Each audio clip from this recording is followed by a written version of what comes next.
Hello friends, welcome back to our channel. ఈరోజు మనం చెప్పుకునే టాపిక్ ₹1 నోటు 7 లక్షలకు అమ్ముడవుతోంది. మరిది ఏమిటో, ఎలా అమ్మొచ్చో ఇప్పుడు చూద్దాం. పాత నోట్లు మరియు నాణాలు సేకరించేవారు తమ వద్ద ఉన్న కరెన్సీలను అమ్మడం ద్వారా మంచి డబ్బు సంపాదిస్తున్నారు.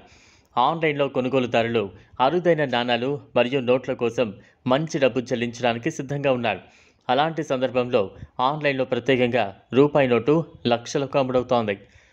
మీరు నోటును కలిగి ఉన్నట్లయితే మీరు మీ ఇంటి సౌకర్యం నుంచి ఆన్లైన్లో విక్రయించడం ద్వారా 7 లక్షల వరకు సంపాదించవచ్చు. భారత ప్రభుత్వం 26 ఏళ్ల క్రితం ఈ ప్రత్యేక రూపాయి నోటు ముద్రణను నిలిపివేసింది.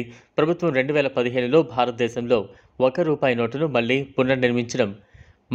పునర్ముద్రించడం ప్రారంభించగా, మనం మాట్లాడుకుంటున్న ప్రత్యేక రూపాయి నోటు నిజానికి స్వాతంత్రానికి పూర్వం నాటిదే. ₹1 నోటు ప్రత్యేకత ఏంటంటే, ఇది అప్పటి గవర్నర్ జేడబ్ల్యూ కెల్లీ సంతకమున్న ఏకైక నోటు. నిజానికి ఈ నోటును బ్రిటిష్ ఇండియా 1935లో ప్రచురించింది. ఇతర ప్రత్యేక రూపాయి నోట్లు కూడా కలెక్టర్లకు మంచి రాబడినైతే అందిస్తూ ఉన్నాయి. ఉదాహరణకు 1966లో ముద్రించిన రూపాయి నోటు ₹45కు అమ్ముడవుతుండగా, 1957 నోటు కూడా ₹57కు అందుబాటులో ఉంది.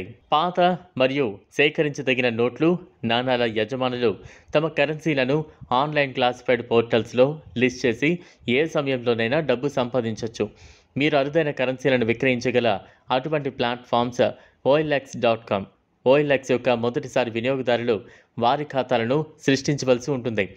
అయితే పునరావృతమయ్యే వినియోగదారులు వారి ఖాతాలకు లాగిన్ చేయొచ్చు. సైన్అప్ చేసిన తర్వాత లేదా లాగిన్ చేసిన తర్వాత మీరు విక్రయించాలనుకుంటున్న కరెన్సీ కోసం మీరు జాబితాను సృష్టించాలి. మీ లిస్టింగ్ ప్రత్యక్ష ప్రసారం అయిన తర్వాత ఆసక్తి ఉన్న కొనుగోలుదారులు నోట్ లేదా నాణెం అమ్మకానికి కొనుగోలు చేయడానికి మిమ్మల్ని సంప్రదించడం ప్రారంభిస్తారు. మీ సేకరించదగిన కరెన్సీని పూర్తిగా ఆన్లైన్లో విక్రయించడానికి మీరు కొనుగోలుదారులతో చర్చలు జరపవచ్చు. ఇది ఫ్రెండ్స్ ఇవాల్టి వీడియో. ఈ వీడియో కనుక మీకు నచ్చినట్లయితే లైక్ చేయండి, షేర్ చేయండి, ఛానల్ను సబ్స్క్రైబ్ చేసుకోండి. Thanks for watching.